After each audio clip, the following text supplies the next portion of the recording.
तो मथुरा में कैसी संस्कृति है, कैसा व्यवहार है, ये कैसे पता चलेगा। यशोदा ने कहा अब जैसी आपकी इच्छा।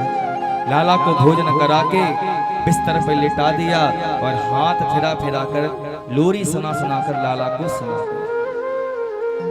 लाला सो गए, लेकिन मैया को नींद कहाँ है। कल मेरा कन्हैया मुझको छोड़कर चला जाएगा।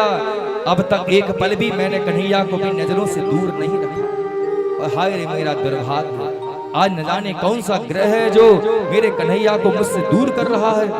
कैसे जीऊंगी इस कन्हैया के बिना, इसके बिना मुझे न भोजन अच्छा लगता है न पानी अच्छा लगता है। आंगन में मैया आ गई और आंगन में बैठकर मैया रोने लगी।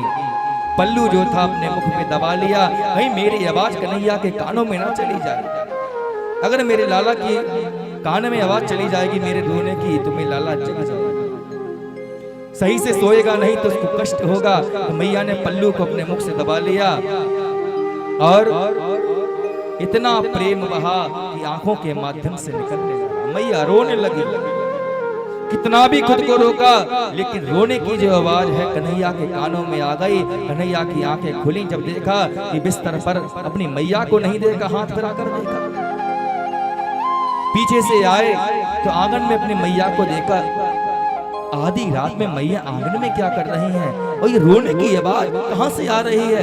जब पीछे से मैया कहकर पुकारा तो समझ गई यशोदा कि मेरा कन्हैया लगता है जग गया। तुरंत अपने आंसुओं को पोंछ लिया, खुद को संभालने का प्रयत्न किया। तब तक कन्हैया आगे आ गया। कन्हैया ने कहा कि मैया इस रात में रो क्यों रही हो।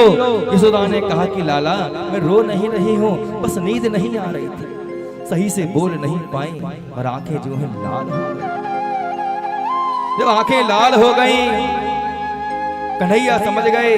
कन्हैया ने कहा मैया एक बात कहूं, बुरा ना मानो तो आज तक मैंने बहुत झूठ बोला आपसे, लेकिन जितना भी झूठ बोला आपसे प्रेम के कारण ही बोला, स्नेह के कारण ही बोला, लेकिन सदैव झूठ बोलने वाला मैं हूँ। और आज मुझसे ही आप झूठ बोल रही हो, आप रो नहीं रही हो तो आपकी आंखों में ये लालिमा कैसे।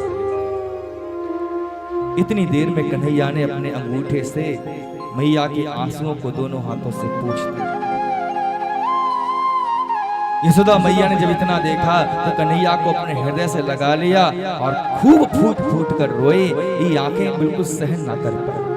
कन्हैया मत जाना, छोड़ के मुझे छोड़कर चला जाएगा तो मैं कैसे जी पाऊंगी। क्या तुझे अपनी मैया की बिल्कुल भी तनिक भी याद नहीं आएगी, तेरे बिना कैसे जीऊंगी। और जो गोपियां तुझको अपना जीवन धन मानती हैं, जो गैया तुझे देखे बिना चारा तक नहीं खाती, पानी तक नहीं पीता थी, अगर तू चला जाएगा तो गैयाओं का क्या हाल होगा, इनको कौन समझाएगा। कन्हैया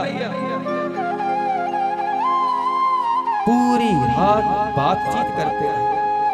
यशोदा मैया कहने लगी कन्हैया क्या तू इसलिए तो छोड़कर नहीं जा रहा है कि बाल अवस्था में मैंने तेरे कान को पकड़ के मरोड़ा था, तुझको रस्सी से बांधा था, तुझको डांटती थी कन्हैया, लेकिन वो मैंने सब प्रेम में ही किया।